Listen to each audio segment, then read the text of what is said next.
All right. Thanks for your patience there while we sort of got stuff set up. So this section here, part D of our portfolio review and everything we're doing is probably going to be most familiar because it's what we just wrote our test on Friday. Now, some of the stuff we did before Friday in an earlier spiral, like the first question we've done before, but it all connects back to the questions that we did on Friday. That's why Friday's test, I was so proud of how you worked and did on that Friday's test, because it's really like a combination of a lot of the stuff we learned all year. And you'll see that reflected in this review, because there'll be questions like, well, we kind of did these 2 months ago and last week. So hopefully it'll ring some bells and be able to go from there. So even though it's familiar, it doesn't necessarily mean it's going to be any easier. So we got to make sure that we practice that this morning. So we've got a good opportunity to practice some of these questions, and then you can demonstrate how well you know them second period. All right, so it's all about linear relations. You can see that we have two word wall here, all in linear relations, but describing them, how we can use them. Remember, the whole idea of the math we're learning this year is able to model a scenario, a real life scenario, and use math rules to then solve real life problems. Okay, and the reason we can do that is because the models we're using are lines, and lines are very predictable. So if we know that the line is going in this direction, we can use our math skills to predict where that line's going to go. And that's what allows us to solve problems. If it wasn't a line, it becomes really hard to make predictions of what's going to happen. You know, one day it does this, one day you do this, one day this, like the weather, right? The weather doesn't happen in a linear fashion. One day it's warm, one day it's cold. You can't predict what tomorrow is based on what you know today. Now, I know we've learned a lot about weather and say, oh, we can see that this is going to happen, this is going to happen, but we can't predict what's going to happen on February 27th, right? Today's January 27th, February 27th. We can't just say, oh, we know it's going to be this degrees. But in linear relationships, you can know things like that. We can make predictions, and that's what makes them so valuable to study and understand the patterns that are used. So in this situation here, the fee at a local print shop to photocopy workbooks is $25 plus a $5 setup, or $25 for a setup, and $5 per workbook.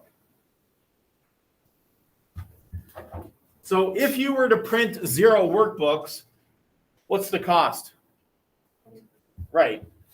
Now we know that if you're going to print 0, you're not going to just walk in and say, here's $25 setup fee. See you later. I'm not going to print anything. But the idea is if you are about to, and we're doing a count, you start with 0, and that's $25. And then if you print 1 workbook, what's our new total? 30. 30. 2? Yeah. And of course, it goes up by 5s.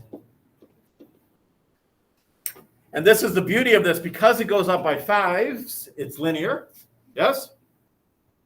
And we can make a prediction. So I can tell you 1,000 books. Unlike I can't tell you the weather in 30 days, I can tell you 1,000 books. With confidence, this is going to be exactly this, because it's linear.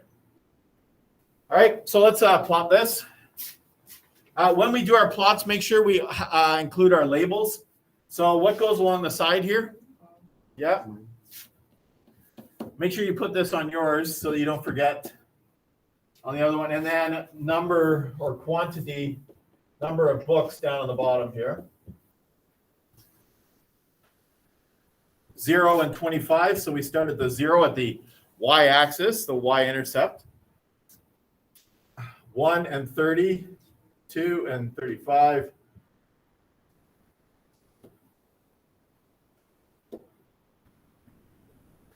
And we can see that linear pattern, that straight line happening.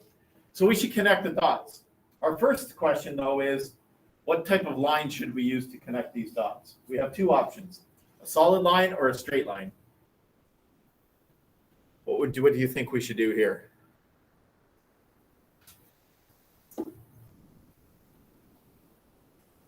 So let's remind ourselves of which one is which.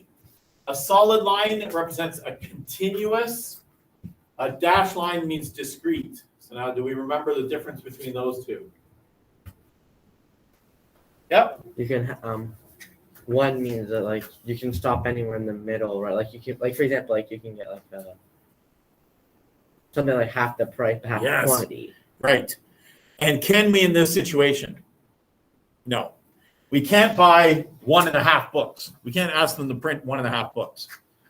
So that means it's not continuous and it's discrete. So to tell the person who's looking at the graph, we are going to choose a dotted line.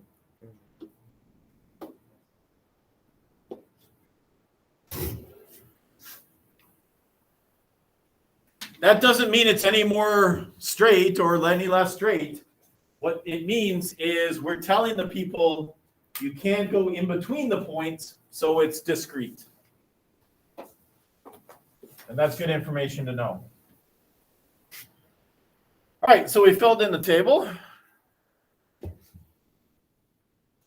Don't forget the titles, good. An equation for this. Actually, before I even get to that, there's something else we can calculate. You remember what it's called when I'm calculating this thing? The difference, that's right, the first difference. And the first difference in this one is 5, right? So I'm just going to put that underneath here. The first difference is 5. And it's 5 over 1, technically. Remember, since we did these first, we've talked a lot about slope, and it's delta y over delta x. But the questions we did before were only going up by 1s. So the first difference is 5 over 1. Okay, let's state an equation for this. We've actually gotten good at these too. If it is $25 setup fee and $5 per book, what's the equation? That's right.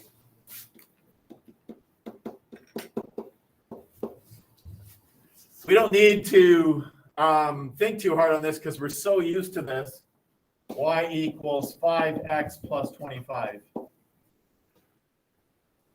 And then here's that information that we had. Pretty confident it's linear, right? But why? Do you remember the reasons we used? Why is it linear? Yes. So make sure we get this down so that you can use this when you fill out yours.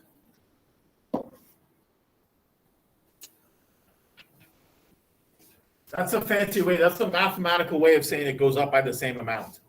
And since it goes up by the same amount, it's going to be straight, right? Like a perfect set of stairs up by the same amount. Direct or partial? Do you remember the difference between those two?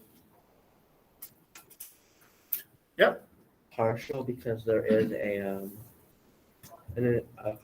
starting fee. Yes, a flat rate. Good, I heard that too. A starting fee, an initial value. Partial, that's right.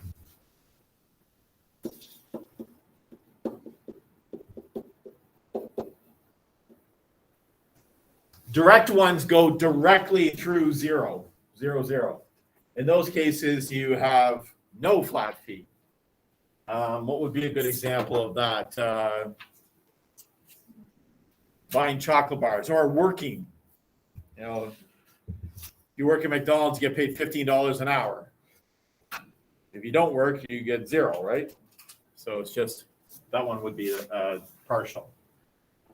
Continuous or discrete? Oh, that's an interesting way that Ms. Van der Bosch spelled discrete. Discrete. We already decided this one's discrete because you can't have half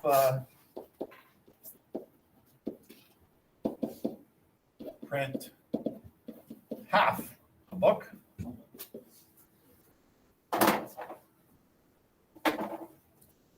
Scenarios that are continuous are like time. Time is usually always continuous because you can do 1.5 minutes. That's fine.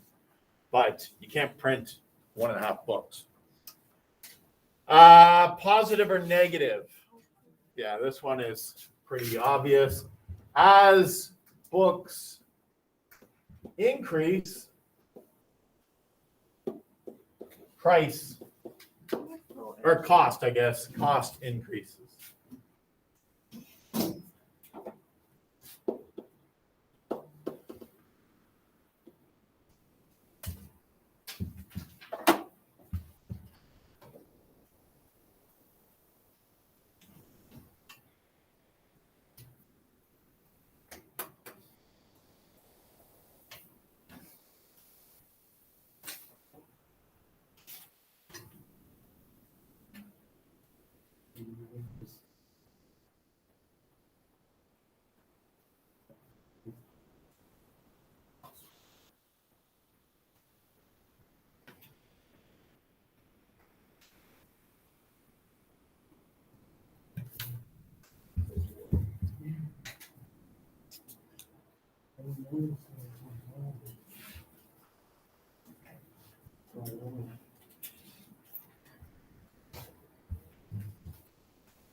All right, so now the whole advantage of this linear relationship, and we're able to do an equation, is that we can use it to predict things like 57 workbooks.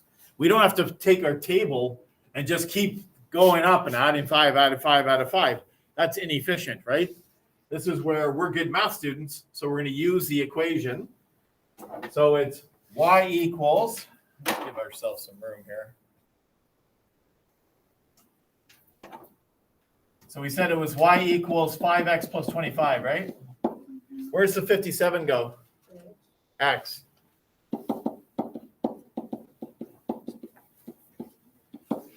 And BEDMAS is going to remind me to multiply it by 5. So 5 times 57 is 285 plus 25, 310. And again, a quick little sentence. It costs $310. One thing I will stress here, you see it says use the equation, okay? I know that your logic skills will come in, and that's good. Your logic skills are very valuable. Your logic skill says I don't need an equation. I can just say 57 times 5 and then add 25, okay? But what we're practicing here in grade 9 is how to use algebra to represent logic situations. Okay? And then similarly, if you knew that the cost was $540, you could work backwards to figure out how many books were ordered. What letter does 540 go in for? Because it's important to know which where does it go? No. See, that's an awful joke that you still are going to fall in love with. I'm telling you. Even though I can see the disgust in your eyes, and I appreciate that. It goes in for the letter Y. Again, let's practice the algebra skills. So what should I do first? Subtract. Subtract what? Yep. So 515. And then algebra would tell me to divide by both sides by 5. 103. Is that right?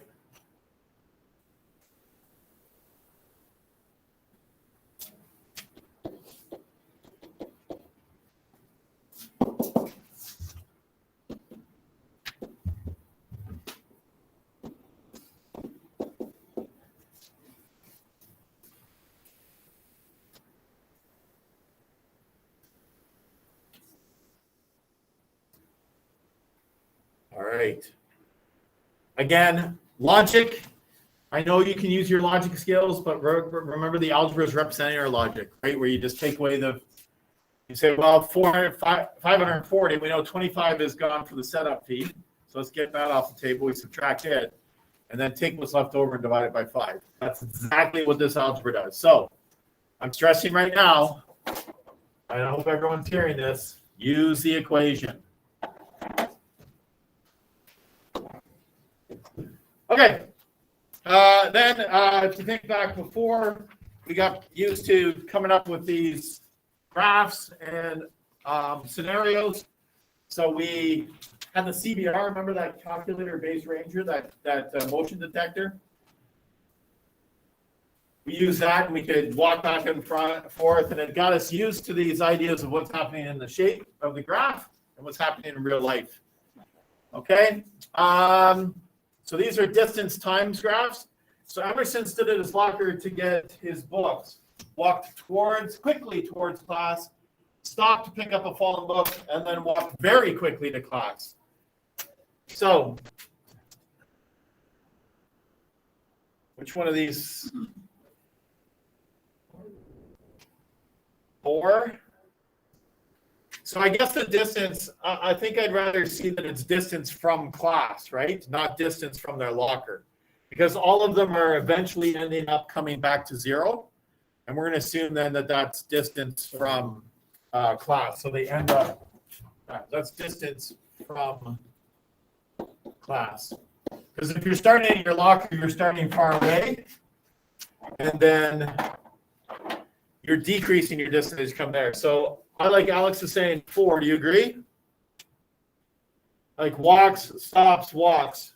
Even at the beginning, he stood at his locker. So that's when the graph is staying still. And then he walks. So his distance is getting smaller because he's getting closer to class. So I agree. People agree with number 4? Good. Keegan walked to his locker, got out his books, then ran to class at a fast, steady pace. So walked to his locker, got his books, and ran to class. So that means he's going to start differently. Which one do you think? Yeah?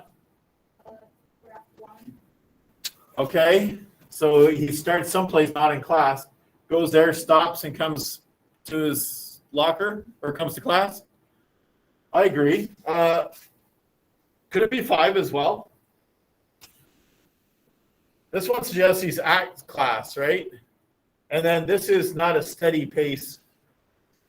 You know, this is speeding up thing. So I think I agree with Brad that it's number 1. You guys comfortable with that? Kara walked quickly towards class, stopped to text her mom, then walked at a slightly slower pace to class. Oh, good, yeah. How do we know that the speed has changed into? Yes, the steepness, great word. At the beginning, it's steep, so we know they're going faster, and then less steep means that they're not going as fast. Kylie jogged.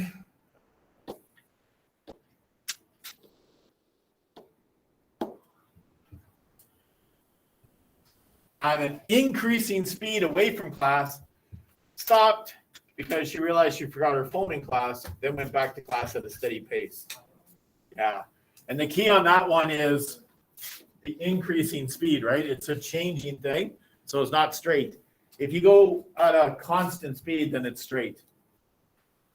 Aaron walked slowly away from class towards his locker, but picked up the pace when he realized how long he had been out of class.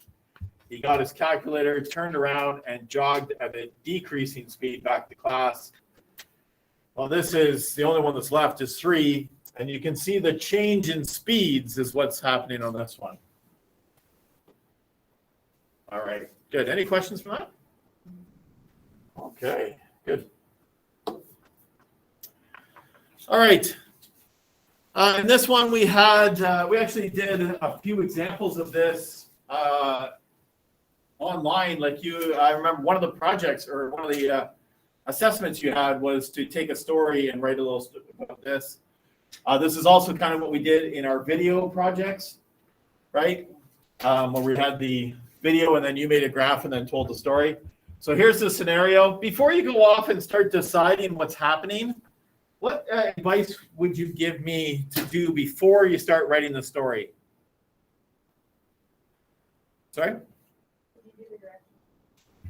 Yeah, okay, so talk about the directions and that sort of stuff. But when you're looking at the graph, yeah, let's look at the units. Okay, so that's going to give us some perspective. Also look at, kilometers and minutes. Okay, that's important. Also just see what the variables are. Distance, okay. The title up here tells them they're running. Okay, good. I would hope that this person's not driving, because this would suggest 6 kilometers in 40 minutes.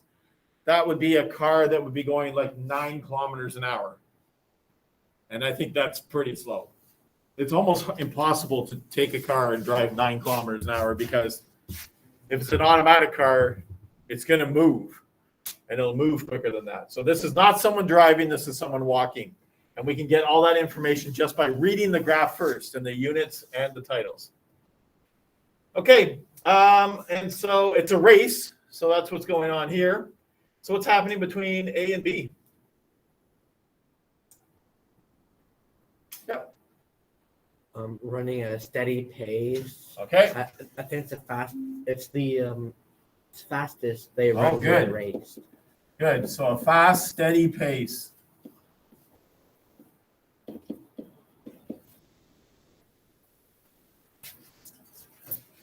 So there's 2 really great words that Chris used. He said fast because he recognized. How did you know it was fast? Because it goes up at a fairly steep angle. Good. So there's the connection. He could see that it's steep. That meant it was going fast. And the other word he used was steady. How did he know it was a steady pace? Yes.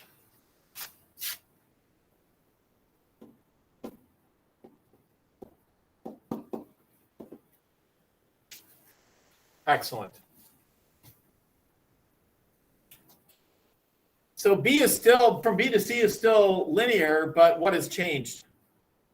Yeah, so he's going slower. So gets tired. Slows down. So again, we want graph is less steep, but still straight.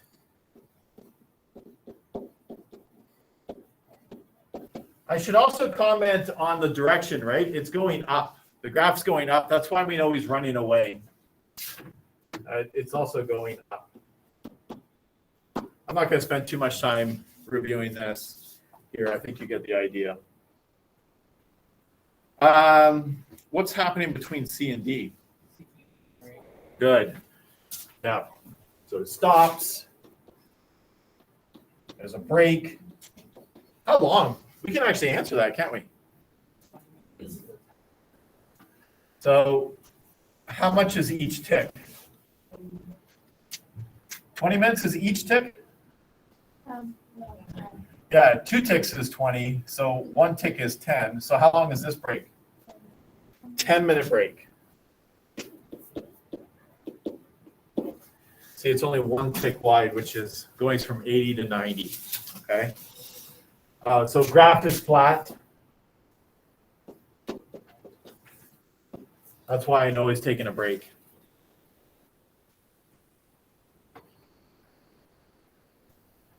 Now D is not straight.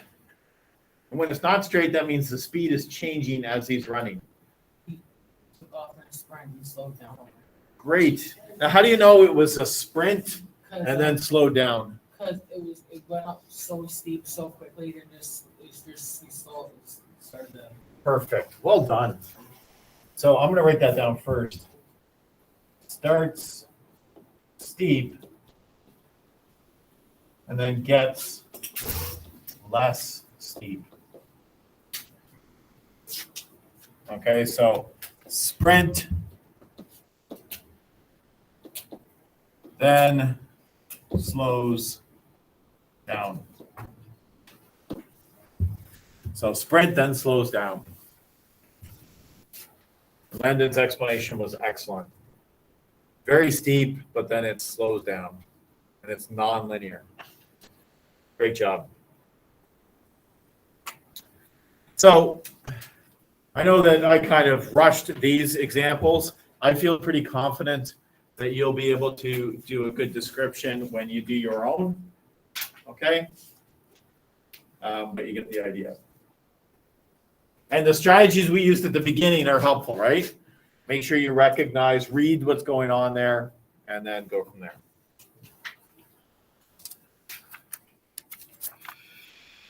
Okay, so that was kind of what we did before break. And after break, we got a little bit more mathematical to describe things. So saying something like this is steeper than that is great, but we know we can actually attach some math to that. We can give this a number and give this a number and be even better description. Instead of saying less steep, we could actually say it's like 20 kilometers per hour less. You know, you can attach a number to that, and that number is slope. And that's what we're going to do now more mathematically, is attach a number to that stuff to be able to call slope. So if we have a graph,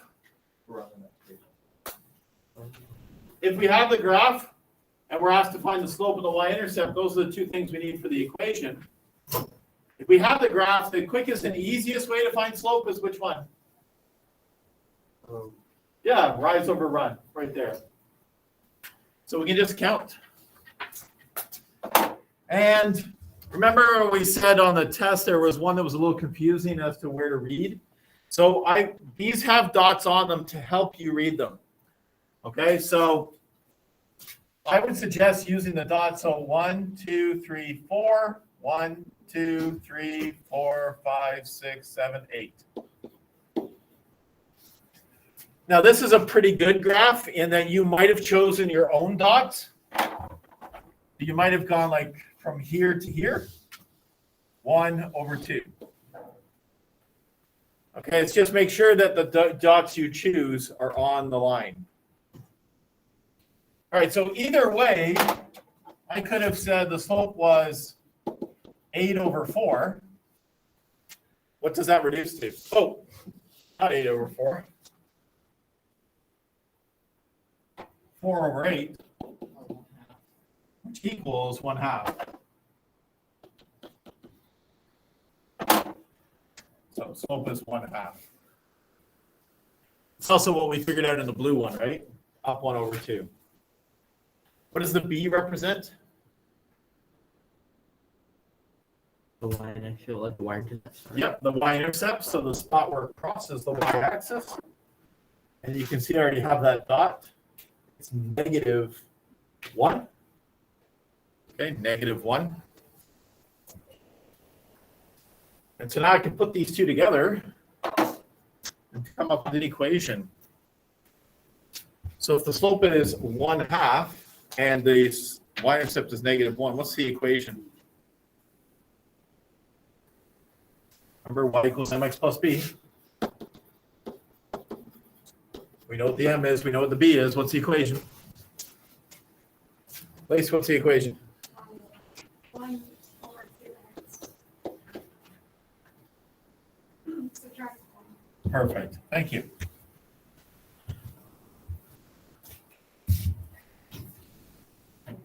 All right. Second one. What's one big difference when you're looking at this line versus the first line? It's Negative. So make sure we do our slope with a negative. Again, I'm going to use the two dots that are given to me. 1, 2, 3, 4, 5, 6, 7, 8. So that's down 8. 1, 2, 3, 4. 4. So now this is -8 over 4. Does that reduce?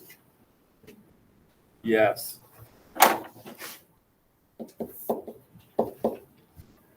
So we could write -2 over 1, or we could say -2. That means we could have maybe gone down 2 and over 1, and look at that, we could. That would get on the line. Y-intercept for this guy? Sorry? -1, yeah. Same as the other one, isn't it? And so now we put it all together. Y equals -2x minus 1.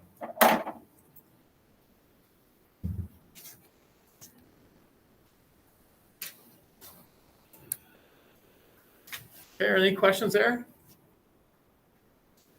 So this is going to be a really valuable question for you to reference when you're doing your work in period 2, because it's got all the information on equations of lines, right? It's got your slopes, it's got your y-intercept, and it's got how you put them together for that equation, okay? So this is going to be a good one to reference.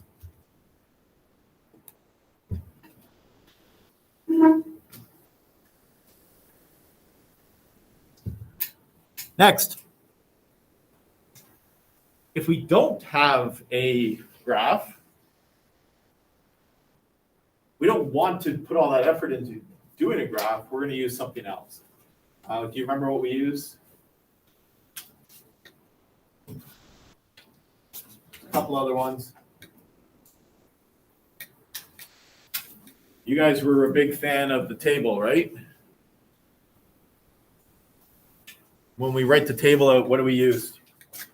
Delta y over delta x. Is what one y equals 0, y-intercept is 1x equals 0. Yeah, that's when we're going to get the whole equation. Here we're just doing slopes, so we don't need those things yet. Okay? Chris, what did you say? Delta y over delta x. Delta y over delta x. That's right. So let's just, when we write it down, we'll see it. So x and y. So we just write down 4, 9, 0, and 13.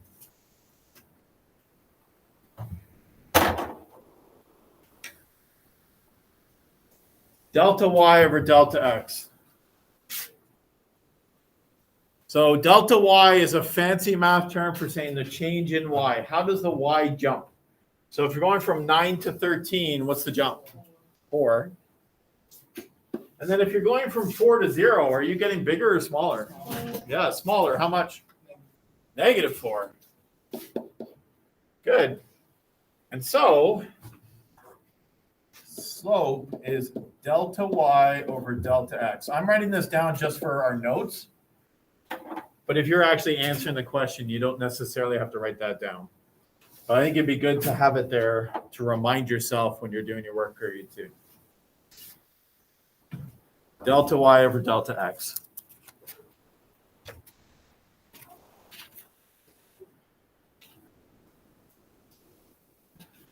And in this case, then, the delta y is 4 over -4. What does that reduce to? 1 over -1. 1 over -1, and which is just not 0. -1.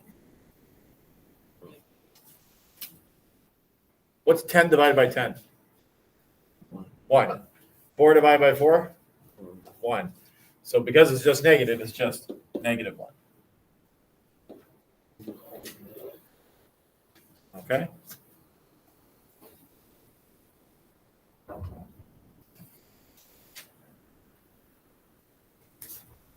So take a second to try the next one on your own.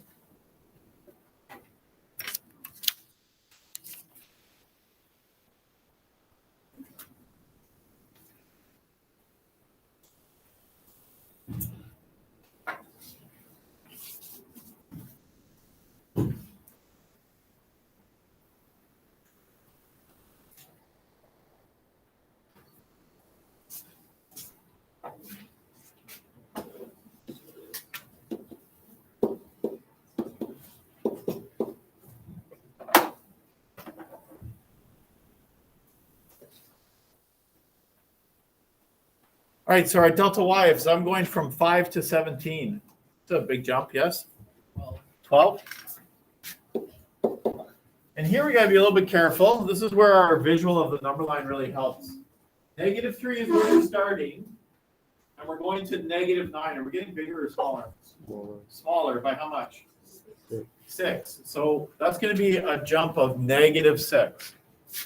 All right, we're going down 6. From -3 down 6 gets us colder. So our slope then is 12 over -6. Does that reduce?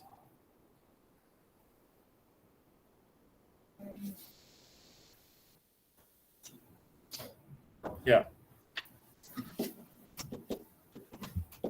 Or we would just say -2.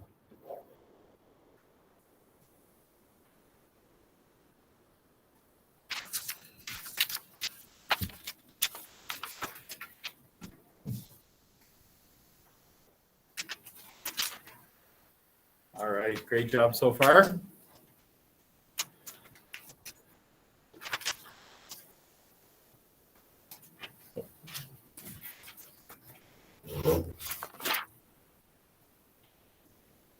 All right. So now we're going to come up with the full equation. So we have more information now. We're going to come up with the equations. Help me out here. What two things do I need to write an equation of a line? Yes. You need the difference still, and so yeah, you need the slope. Slope? And you need the y-intercept. Yes, perfect. Slope, y-intercept. Those are the two things we need. Okay? We just did the slope with a table, and here this is another table. We just have more information, right? But if it's a straight line, it doesn't matter which two points we use. But if we can do it with 2 points, we can do it with more than that. So let's go from here. If I'm going from -3 to 1, a jump of 4, that's -3 is here. And I'm going to 1, that seems like a jump of 4. And how about -2 to -1? Is that getting bigger or smaller? Bigger by how much? 1. Sometimes, this is great little advice here, sometimes the first few numbers are harder to do because they've got negatives. You might want to look later on. So look at this, going from 9 to 13. That's an easy jump, right? Can you see that that's an easy jump of 4? And going from 1 to 2 is 1. So you don't have to use the first two. You can go anywhere on this graph. Even if I use like the middle ones, 5 to 9, that's 4. 0 to 1, that's 1. Okay, any of those. So the slope is 4 over 1. So I know the equation so far is y equals 4x. But I wonder if there is a y-intercept. I wonder if there's a flat rate. And is there in this case? Yeah, what is it? Right. So this was one little bit of advice that I noticed on your test on Friday, is some people were either forgetting that y-intercept or they were just going to the beginning of the table. The beginning of the table isn't necessarily the flat rate. Sometimes that beginning of the table is in negatives. Right? And that negative information isn't as handy as the flat rate. How much would you pay if you did 0 of something? Right? So it would be 0 equals 5. Or 0 is 5. That's your B. So B equals 5. And you put that in there. Right there. B equals 5. Oops.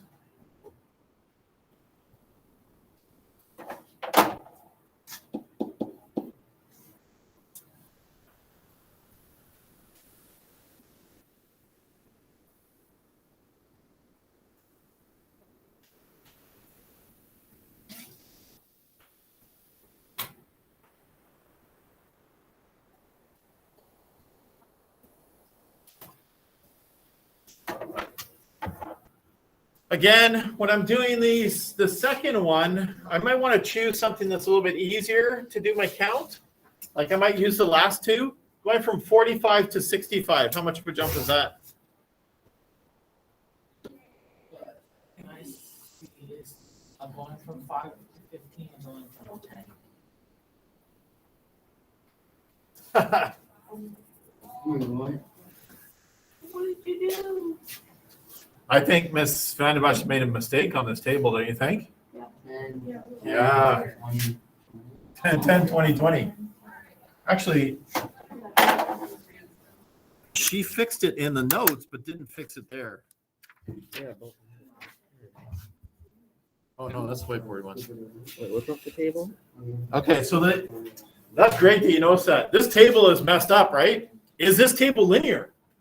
No, and we can't have that. All right, so that's great to see. Good job, good catch. So let's be even smarter than the worksheet. What should it be? So you're right, you see 5, or it goes to 10, 10. This should be 35, I think, eh?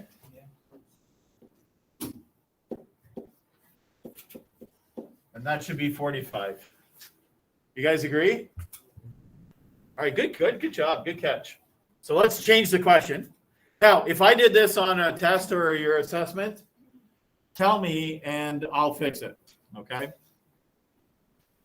But I wouldn't, if you got it wrong because I made a mistake, that you wouldn't have to worry about that. All right, so now, I agree, I see a jump of 10. Doesn't matter where you look now, it's a jump of 10. And what did the X's jump by? Oh, also 10. Doesn't matter which one. So 10 over 10. 10 divided by 10? 1. Yeah. Good. And then the y-intercept. Y-intercept is 15, that's right. So again, it's in a different spot. We're just looking for the spot where x equals 0. And who would like to put it together to get my equation? Y equals, sorry, y equals? 1x plus 15. Great. Do I need to write the 1? If I just wrote x plus 15, that would be right as well, okay?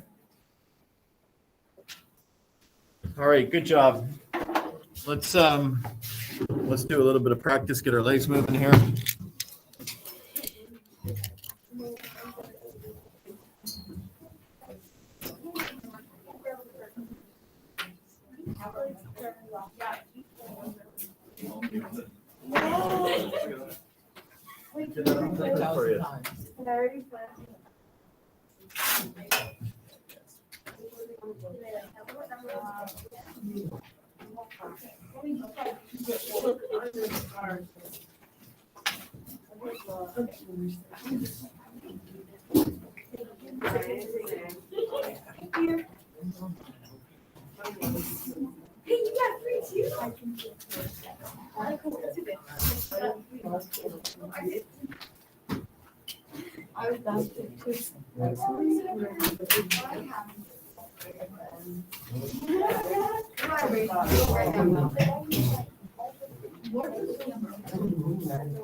All right, head to your table.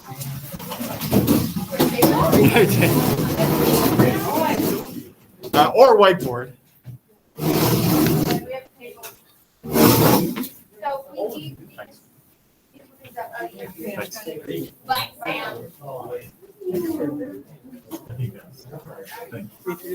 Is it for real? You've all of a sudden just passed this class without any work. That's awesome. It's Alex's birthday today. Just so you know. Happy birthday. Coolest kid in the world. Okay, find the slope.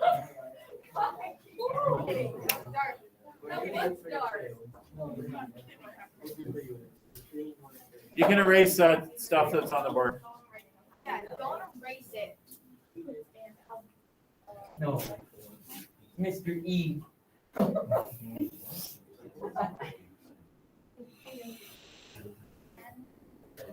can't read that.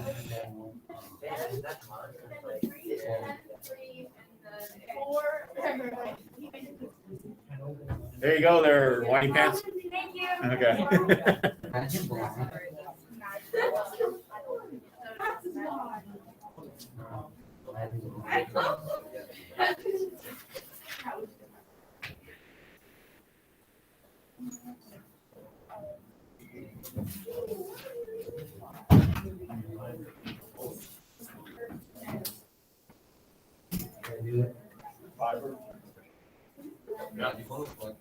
It just says this one. Oh, yeah, thanks. I will in a second.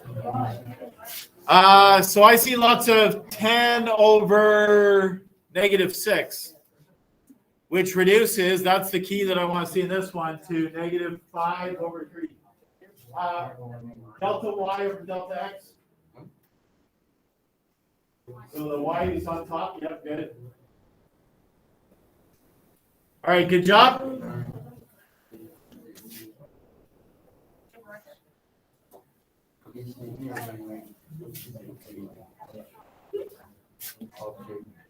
Thank you.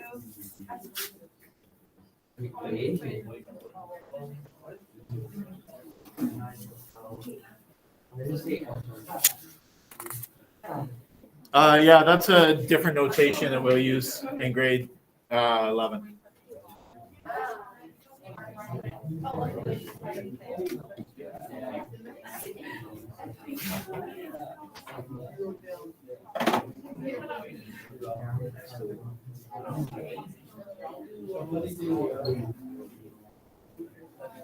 So 0, 9, Oh, get the cards.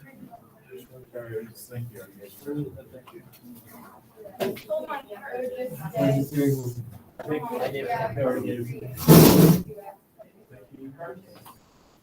So it jumps up. And then 6, 8.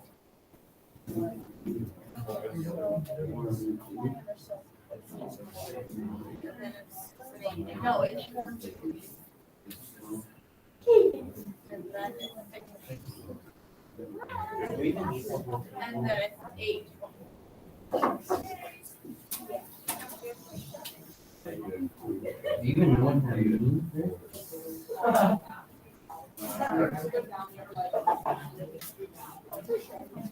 All right, so equation. I know it's in one. Why? Then you get a 3 over 2. Give me a 9.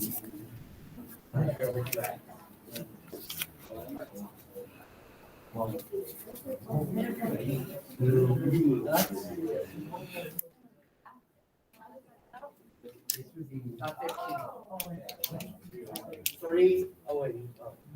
4, 15.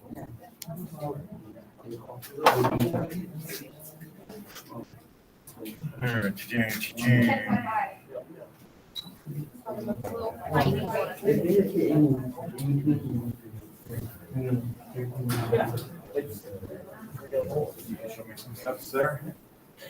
Oh,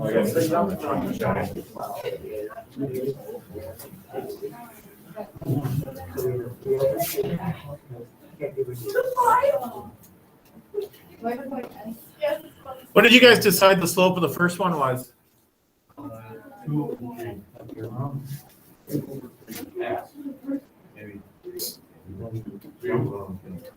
I just took it, used 3 over 2, is that what you said? Yeah. All right, good.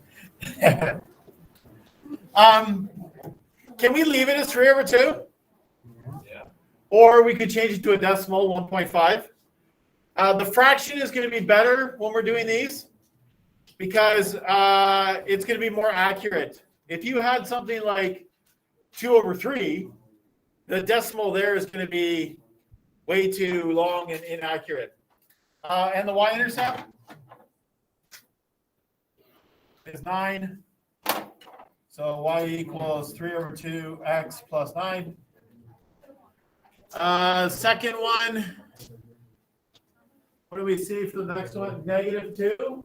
People agree the second one, -2? Cool. And what's the y-intercept in the second one? Yeah. So b is 0. I think you had the slope was down 4, up 2, right? So that's -4 over 2 or -2. So y equals, would you write the plus 0? We don't have to. If you write plus 0, you're going to be wrong? No. Okay? All right, great. Come on, Max, sit down. You can erase the boards.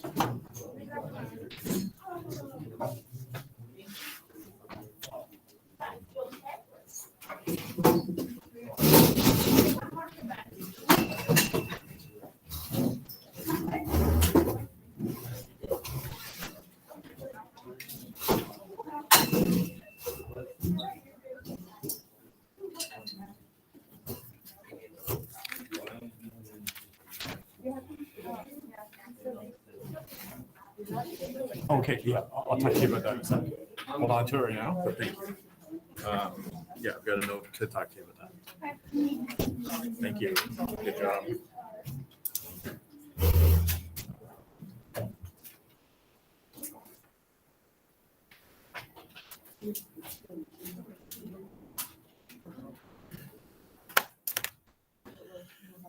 Okay, wrapping up. Oh, yep.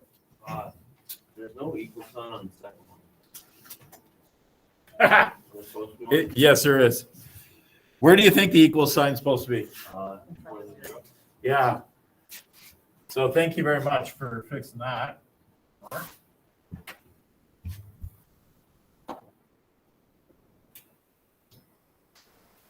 Make sure you change that on your sheet. Doesn't even look like it was drawn on. No, of course not. No, not at all. Great. So what we're trying to find is the slope and y-intercept form. Can you do that in the first one? Yeah, what is it? What's the slope? Yeah.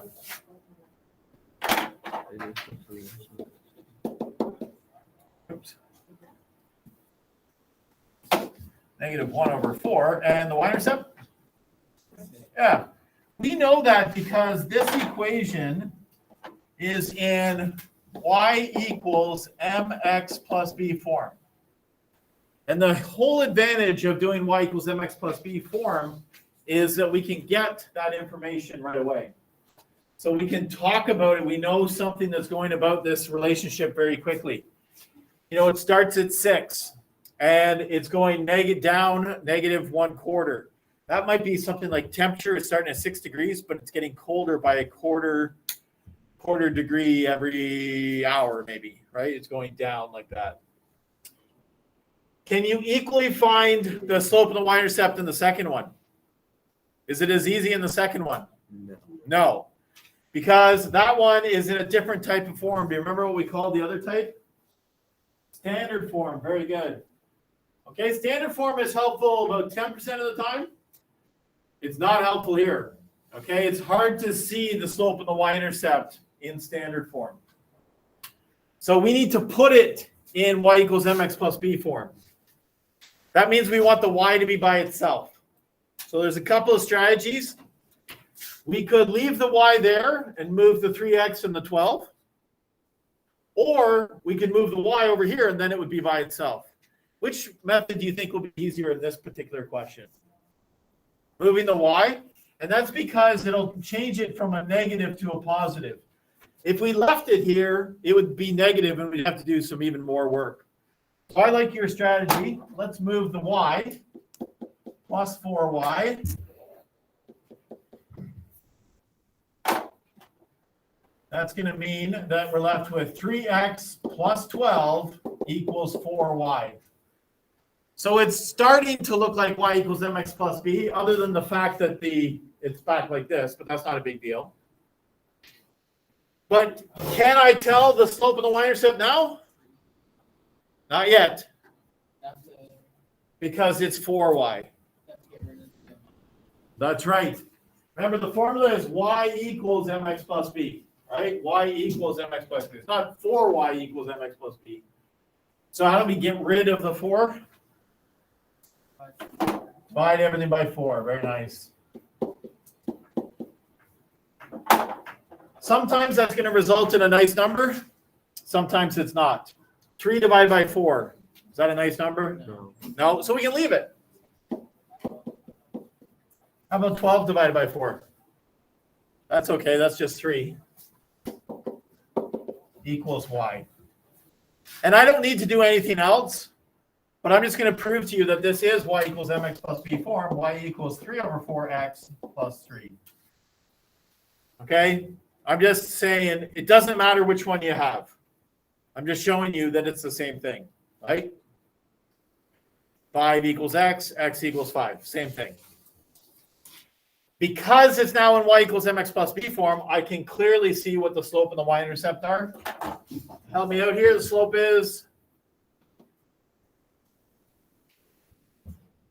is 3 over 4. And the y-intercept is just 3. Excellent. Could we have predicted that from the start? Maybe.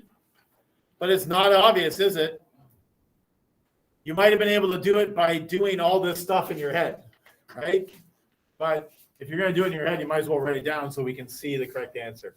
And of course, I find if I do too much in my head, I'm going to make silly mistakes. Good, good, good. All right. This is definitely the longest unit, so we haven't quite made it through everything before the break. But we're almost done, yes? We just have one page left. So we'll finish that up right after break, and then we'll do our last part of our portfolio, okay? But I'm feeling really good about what you guys are doing. I'll see you in 10 minutes.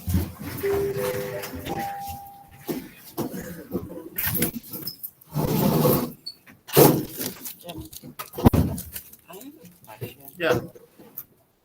Definitely 100% Guys, I've seen it. 6 days ago, you sent me an email that got buried by a bunch of helms. And I did from the other day. It was about a math sheet that I did a little bad on. Is it all right if I redo it and have it done Yes. tomorrow? Yes. All right. So I found it this morning while I'm looking through my emails for an assignment. Somehow I didn't get done. Right. Good. And I'm so together.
So we're going to work backwards now. We're going to start with the information and draw the line, as opposed to before where we had the line and we would get the information from it.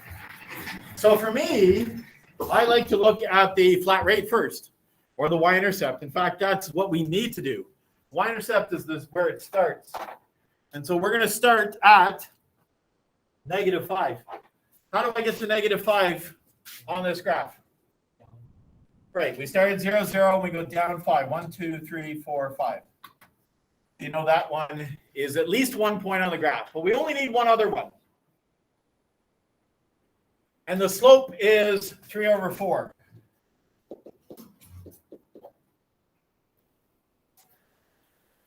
When you see 3/4, what's the rise? That's right. And the run is? Please excuse the interruption. They are testing the fire alarms, so we are in test mode. Thank you.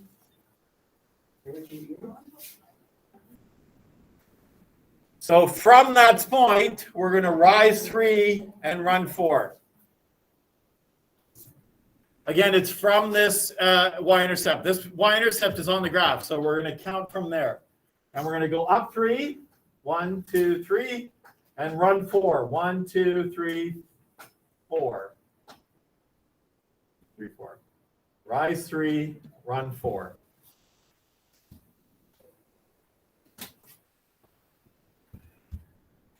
How many points do you need to draw a line? 2. You just need 2. So we've got 2. We can take our ruler now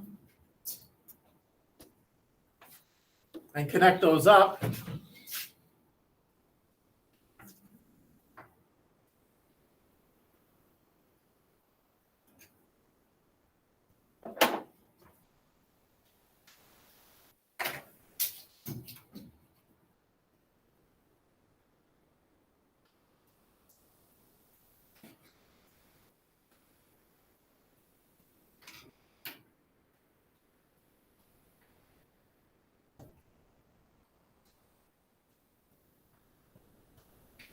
And we've got our line.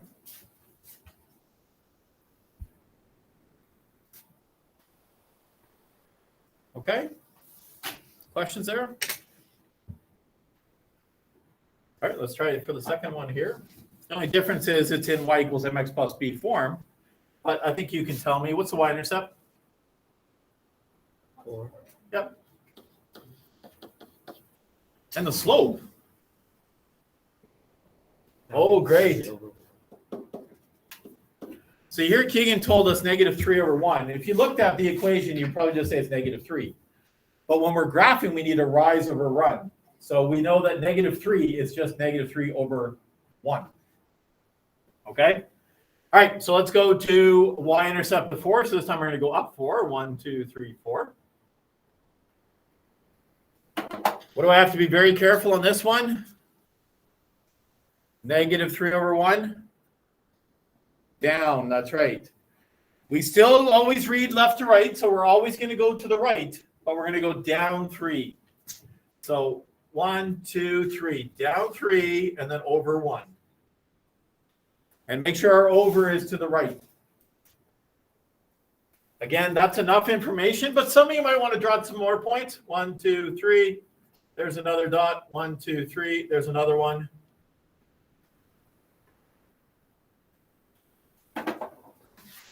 That might help you with your drawing, but really, technically, you only need 2 points to draw your line. Okay? Here's a mistake I see lots of people make that I don't want you to do. They go like this. They go from here, they go down 3 because they see it's negative. So they go 1, 2, 3, and then they go backwards 1 because they see negative. You go backwards 1, look at what you're doing. You're actually drawing, is that a negative slope? That's a positive. What you've done by going down and backwards is negative and negative. And what's negative and negative get you? Positive. That's not what's happening in this scenario. So don't make sure you don't make that mistake. Okay. Good.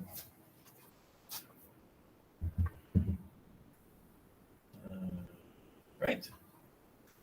Last question, I think, yes? So the last question asks us to find the x and y intercepts. So we remember doing this last week for sure. It was the first lesson we did when we came back. And we had some titles that helped us. You remember what the titles were to help us find the x-intercept? Yeah. The x initial is, x. Intercept, yeah. Intercept, sorry, is when y equals 0. Yes. And the y intercept is y when x equals 0. Great. Okay. So this can be really valuable for you to have when you're doing your portfolio questions in a moment, to remember those titles. Make sure you write those titles down. Because not only are they good titles to explain to the reader what you're doing, but it's also going to remind you of actually the steps that you do. So the x-intercepts when y equals 0. So when I go and look at my equation, which is now very different, when I look at my equation, if y is going to be 0, I know that's going to disappear, right? Because multiplied by 0 is gone. So if I multiply by 0, that's gone. What am I left with?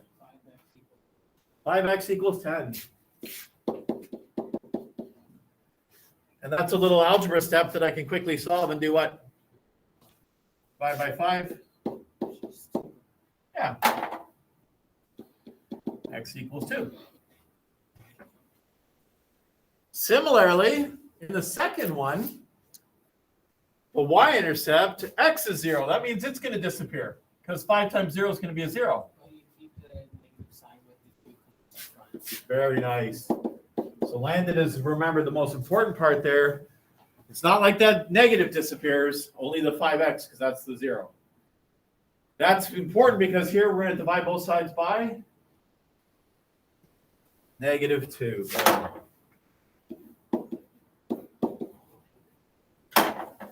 And a negative divide, or a positive divided by a negative is going to be -5.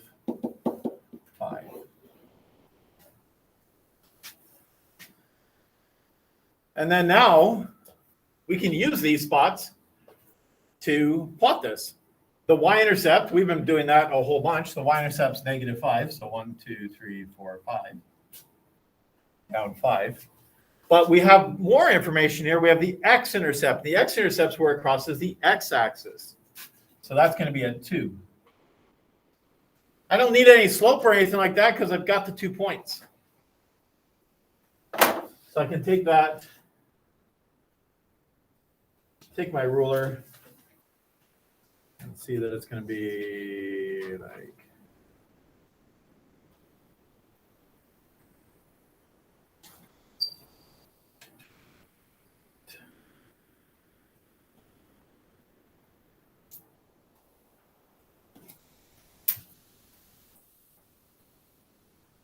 if I did ask for the slope, what would I do? Yeah, rise over run.